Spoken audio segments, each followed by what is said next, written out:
Te damos la bienvenida a un nuevo episodio de ULPGC Espacio Violeta, nuestro espacio de visibilización de las mujeres, las masculinidades igualitarias y la comunidad LGTBIQ+, en formato audio. Muy buenas, te damos la bienvenida a esta nueva edición de nuestro Espacio Violeta que queremos dedicar en esta ocasión a las masculinidades. Y para eso tenemos con nosotros a Eric Pescador, que es sociólogo, sexólogo y lleva dedicándose desde más de 28 años a las masculinidades, ¿no? Como psicoterapeuta y también creador del proyecto Ulises de prevención de la violencia machista y por unas masculinidades cuidadoras. También dirige el Centro de Estudios de Género, Masculinidades e Igualdad. Pues bienvenido, Eric. Un placer, Juan Carlos. Lo primero con lo que podríamos comenzar es hablando sobre de qué hablamos cuando hablamos de masculinidades, ¿vale? ¿Se trata de hablar de hombres, solo de hombres? ¿Se trata de hablar de la hombría? ¿De qué? Bueno, primero, por una parte, genial que sea en plural, ¿no? Para que esto ya dice algo de lo que vamos a trabajar, ¿no? Que son masculinidades, formas diferentes de ser hombre. Por otra parte, yo estoy peleado todavía con la raíz, ¿no? Porque lo masculino sigue siendo, dentro de la masculinidad, buscar variaciones dentro de la misma estructura, y a lo mejor tenemos que empezar el edificio derruyendo todo y comenzando un poco a modo trotskista y derruyendo todo lo que ha pasado y todo lo que se ha creado en torno a lo masculino y reinventándolo de nuevo, porque pienso que está muy cargado de mucha toxicidad, de mucha historia y sobre todo de mucho proceso de violencia y dominación, ¿no? A mí me cuesta todavía pensar en algo masculino que esté libre de todas estas maldades de la historia, ¿no? También es verdad que estamos en un espacio patriarcal, en una estructura patriarcal, y que esto sin duda nos hace, bueno, pues estar relativamente tranquilos a muchos hombres con la masculinidad que tienen, cuando en realidad lo que tenemos que estar haciendo es revisarla perpetuamente, continuamente, para descubrir si es la que nosotros como hombres queremos o no. Independientemente que además, por supuesto, es muy necesario revisarse como persona, como individuo, y las mujeres van a estar encantadas de que nosotros podamos repensarnos, pero también como propio ser, hombre, nacido hombre o dentro de la marco o de la estructura tradicional masculina, que ya iremos hablando de que en realidad no existe tal, que en realidad es una mezcla de muchas cosas, ¿no? Pero ya que estás en ese lugar, por lo menos repensarte y ver qué es de lo que te han contado que debes ser, qué es lo que tú quieres ser y qué es lo que no. Y por supuesto para mí ese concepto de masculinidades en diverso, en diversidad, en amplitud, está también dentro del ámbito de lo positivo y dentro del ámbito de la masculinidad más igualitaria posible. Entonces en ese caso para mí está claro cuál es la dirección, ¿no? Hay que diversificar, pero siempre en la dirección opuesta de la que venimos. Venimos del lado oscuro de la fuerza, del lado este horroroso de la masculinidad más violenta, y podemos ir hacia otras formas de ser hombre que no tengan que ver con esa violencia, esa agresión al mundo, a la naturaleza, a las personas, a las mujeres, a nosotros mismos, a los niños, a las niñas. Es decir, de alguna forma generar otro tipo de concepto en torno al hombre que no tenga que ver con toda esa terrible violencia que nos sigue, ¿no? Que nos identifica durante muchos siglos. Y Eric, llevas tantos años estudiando la masculinidad y sabemos que también en el ámbito universitario hay grupos de estudio que han trabajado. ¿Por qué ha nacido este ámbito de estudio y cómo ha ido evolucionando en estos últimos años? ¿Cómo surgen los estudios sobre la masculinidad? Pues bueno, históricamente está claro que las mujeres han dado esa vuelta al mundo, esa vuelta a su identidad y esa necesidad de repensarse, porque evidentemente no estaban a gusto con la identidad que les había ofrecido la sociedad. Y bueno, pues en el caso de los hombres fue un poco distinto, fue primero un mirarse hacia adentro, ¿no? Que fue en los primeros men's studies en los años 80, 86, 88, donde muchos pensadores estadounidenses, en la universidad sobre todo, deciden revisar qué pasa con la identidad masculina, ¿no? Si hay o no diversidad, si hay o no distintas formas de verlo. De ahí surgen muchas corrientes de pensamiento, entre ellas la mitopoética, que justamente antes comentábamos, antes de entrar en el programa comentábamos, que es esa que ahora está muy de moda, ¿no? Que es un poco la masculinidad trampiana, ¿no? Esta cosa de colocarse en el masculino profundo, natural, que está metido dentro de nuestro ser y que de alguna forma tenemos que conectar con el profundo masculino, ¿no? Yo no creo en absoluto en ese formato, pero sí es verdad que es una parte del comienzo, ¿no?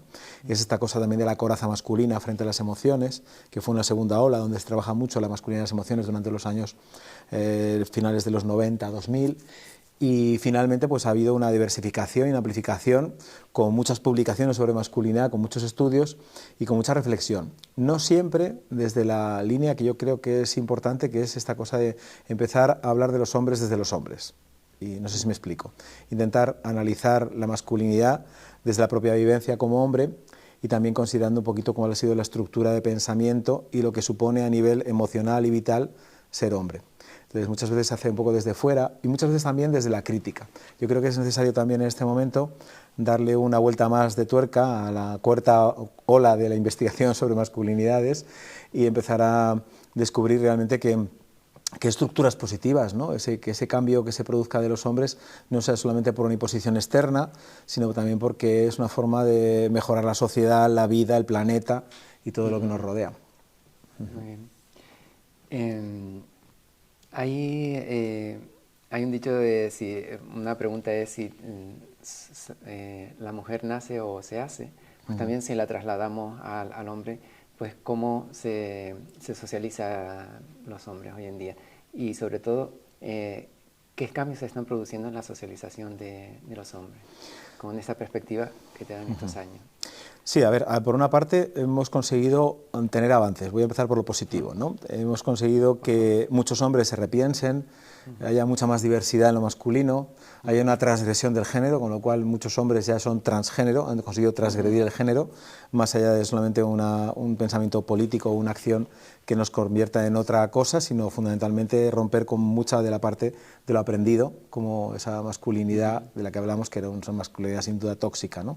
Entonces, en ese sentido, ese proceso de cambio, ese proceso de avance se está produciendo, estamos ampliando ese cambio, pero bueno, queda mucho camino por hacer y queda mucha estructura por cambiar, por desarrollar, ¿no? Es como que de alguna forma, para que la masculinidad tenga realmente una mayor diversidad, se pueda amplificar, hace falta no solamente hacer una vuelta y parar, ¿no? Me da mucho miedo cuando veo o escucho a autores o a pensadores o incluso a gente que trabaja sobre masculinidades diciendo yo ya lo he conseguido, ¿no? Yo ya lo he logrado, tengo otra masculinidad, ya he alcanzado la igualdad, ya estoy en otro lugar, ya no tengo nada que revisarme, porque creo que eso es un continuo. ¿Y qué propuestas de transformación desde las masculinidades crees más interesantes, más transgresoras o más que actualizan? Para mí las más transgresoras en este momento son precisamente estas que tienen que ver con hablar de una masculinidad en positivo, hablar de una masculinidad que no nos referencie con las estructuras tradicionales violentas, y también, por supuesto, estas que tienen que ver con las masculinidades queer, ¿no? Con las masculinidades también diversas, con las masculinidades que tienen que ver con, yo hablo por ejemplo con mi alumnado, que a mí me encantan las masculinidades frikis, ¿no? Que son aquellas que no responden necesariamente a la norma, ni siquiera lo opuesto a la norma, ¿no? Sino que sencillamente se van construyendo de forma más o menos libre, orgánica, y que van descubriendo pues qué es lo que les gusta y no les gusta de ser hombre. Yo, de hecho, en los grupos de hombres, una de las preguntas primeras, y para mí una de las iniciadoras del cambio, es qué es lo que yo no quiero ser de hombre y qué es lo que sí quiero ser, ¿no? ¿Qué es lo que quiero y no quiero en mi vida como hombre? ¿Y qué está aportando entonces lo no binario y lo queer en este momento? Es decir, ¿pueden acelerar cambios que antes costaban más? ¿O? Yo, sin duda, hay mucha gente, por ejemplo, sobre todo en la academia, fíjate, que tiene como mucho miedo a esta cosa de la diversidad, de lo diferente y de la diversidad en lo queer, ¿no? Y sin embargo, para mí es un incentivador de amplificar el marco, ¿no? De amplificar el foco y poder ver muchas más otras formas de masculinidad que no tengan que ver con la norma heteronormativa, por ejemplo, o con el formato perfectamente cis, hetero, tradicional, que sabemos que tiene una forma puramente funcional a nivel social y que nada tiene que ver muchas veces con los sentimientos y las necesidades de las personas. Así que en ese sentido, genial, sí. Estamos creando movimiento. Y eso es muy bueno. Yo creo que cuando alguien se rebela mucho contra algo o le produce mucho movimiento interior, no hay que verlo como algo negativo, ¿no? Por ejemplo, la reacción ultra machista que tenemos en los últimos años, para mí es un síntoma de que hemos hecho las cosas muy bien desde el feminismo y muy bien desde el cambio de los hombres. Okay. Y si tuvieses que dejar atrás una intervención con hombres o para, digamos, porque ha fracasado, crees que no debamos repetirla, ¿destacarías alguna? Pues para mí dos fundamentalmente. Una que tiene que ver con esta cosa de echarle la bronca a los hombres, ¿vale? Yo creo que no estamos ya en esa situación. Estamos ya en otro universo, en otro momento distinto histórico, donde es necesario también explicarle a los chavales, por ejemplo, el otro día en aula, lo cuento siempre, pero es verdad, en una o varias ocasiones me ha pasado con chicos y algunas veces con chicas también, que me preguntan, bueno, esta es la forma en que los hombres no se deben comportar, pero ¿cuál es la forma en que nos tenemos que comportar? Esta es la forma en que los hombres no debemos ligar, pero ¿cuál es la forma en que le debemos ligar? Entonces, crear esas alternativas en positivo son necesarias. Entonces, yo dejaría atrás todo aquello que va como señalando con el dedo, sin plantear inmediatamente alguna alternativa real. Y también, por otra parte, lo que comentábamos al principio, pues estas historias de lo mitopoético, lo sagrado, lo estructural, lo naturalizador o biologicista de la masculinidad, que por cuestión de que soy sociólogo seguramente no creo en absoluto en esa perspectiva. Igualmente, por ejemplo, también hay mucha, ahora en redes también, mucho esta cosa de la santificación de la masculinidad, o ese modelo de masculinidad que está ligado como, pues eso, a lo sagrado, ¿no? Esta cosa de la masculinidad sagrada, que incluso hay varios libros, entre otros pues, de autores argentinos y tal, genial, pero bueno, pues para mí está pasado de tiempo, ¿no? Está bien reflexionar sobre las emociones, está bien sobre cómo nos colocamos frente al mundo, pero esa visión, digamos, demasiado espacial, pues a veces no se conecta con la realidad y con lo cotidiano del cambio. Sobre todo en el abordaje de la violencia masculina o de la violencia de género, ¿no? Parece que predomina una intervención estatal muy punitivista, ¿no? Parece que se basa en el Código Penal y en la represión y cárcel, ¿no? Pero si analizamos la población carcelaria masculina que está aumentando, ¿no? Y desde una perspectiva de nuevas masculinidades, ¿qué retos se están planteando, ¿no? Sí, el primer reto es que la población carcelaria no sea el 92,7%, que es lo que somos ahora mismo en España, ¿no? Es decir, 9 de cada 10 personas privadas de libertad son hombres, entonces esto es para hacer una reflexión inmediata. Y luego también pasa como con otros delitos, el delito de la violencia de género es otro delito más dentro de todo el marco de la estructura macro del capitalismo, pero también del machismo y también por supuesto del patriarcado opresor, y bueno, desde ahí evidentemente las violencias tienen forma de hombre. Entonces, por una parte hay que desactivar esa violencia en lo masculino, y por otra parte, por supuesto, hay que crear nuevos espacios de diversificación de esa forma de ser hombre que no tiene por qué tener que ver con la violencia, ¿no? Yo creo que esa es un poco la clave, ¿no? Romper con las violencias que nos llevan a estar en sistemas carcelarios, romper con la idea de que la forma de cambiar es lo punitivo, es la negación, ¿no? O sea, es como, pues no, si abolimos o anulamos toda esta realidad, pues va a desaparecer. Pues no es cierto. La realidad está mucho más profunda, ¿no? Entonces, ahora tu hombre no debe ser violento, y ya está, ¿no? Bueno, pero ahora hay que construir una forma, un marco, un estadio donde los hombres puedan expresar esa no violencia. Habrá que crear los mecanismos para que esos hombres no se construyan en violencia. Por ejemplo, un libro de los que adoro es Hombres contra corriente, que es de Osvaldo Fernández, que es un compañero nicaragüense, que en el año 96 escribe un libro con las cosas que aprende de los hombres que no son violentos. Es decir, del 8% de los hombres nicaragüenses que se declaran a sí mismos no violentos, qué tipo de elementos han hecho que esos hombres no se coloquen cerca de la violencia.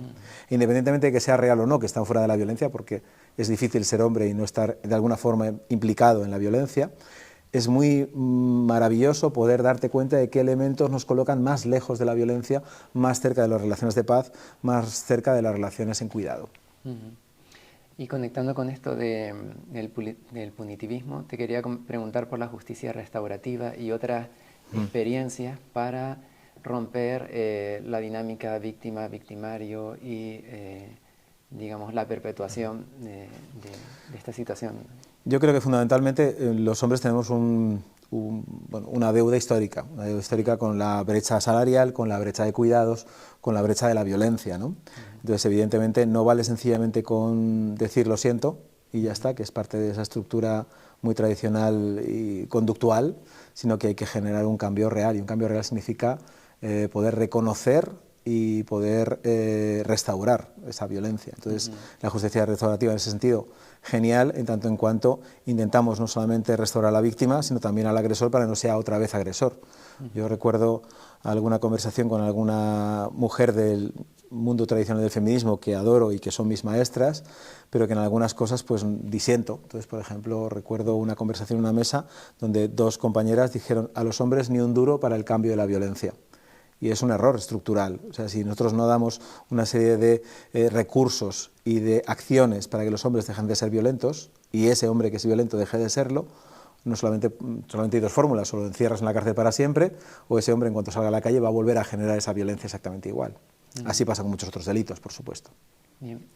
Has nombrado ya varias autoras y justo ya que estamos en una biblioteca pues te iba a pedir que si podías seleccionar alguna obra que te haya influido o que creas que es recomendable para leer sobre masculinidades. Para mí fue un vuelco, por supuesto, Elizabeth Badin, Tarek Issi, del año 92, pero también, por ejemplo, Gret Brattenberg tiene una novela maravillosa que está todavía editada en Horas y Horas, que es muy difícil de conseguir, pero que sí que podéis obtener en PDF a través de las redes, y que se llama Las hijas de Galia, ¿vale? Que habla precisamente de esa cosa de la realidad transversa, ¿no? De colocar el mismo rol de los hombres a las mujeres y el mismo rol de los hombres, de las mujeres a los hombres, ¿no? Hacer esta transgresión de género, y es muy divertido porque pues, es una novela que cuenta la historia de las mujeres como mujeres poderosas que van con el pecho descubierto, y los hombres que van con sus sujetapenes a partir de los 12 años porque no puede verse eso demasiado, entonces su papá le acompaña a comprarse su primer sujetapenes, o donde Patronio, que es el protagonista, se dedica a montar el primer partido masculinista en defensa de los derechos de los hombres oprimidos por las mujeres, solamente como ejercicio de darnos cuenta de cómo sería al revés, porque es falso que pueda ser al revés. O sea, hace un poco en una conferencia un señor me preguntaba: bueno, ¿y qué pasa si la tortilla se da la vuelta? ¿Qué pasa si las mujeres tienen demasiado poder?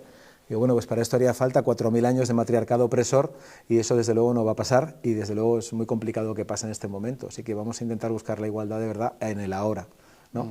Y ya por último, de las últimas, que además lo he visto nada más llegar, que es uno de mis maravillosos y más queridos, es este, el de Desarmar las masculinidades, que es de una compañera, Beatriz Ranea Triviño, que es uno de los grandes descubrimientos en investigación y que habla mucho de, no solamente de cómo actuamos los hombres, sino de cómo desmontar la estructura que nos coloca en un lugar que no deseamos.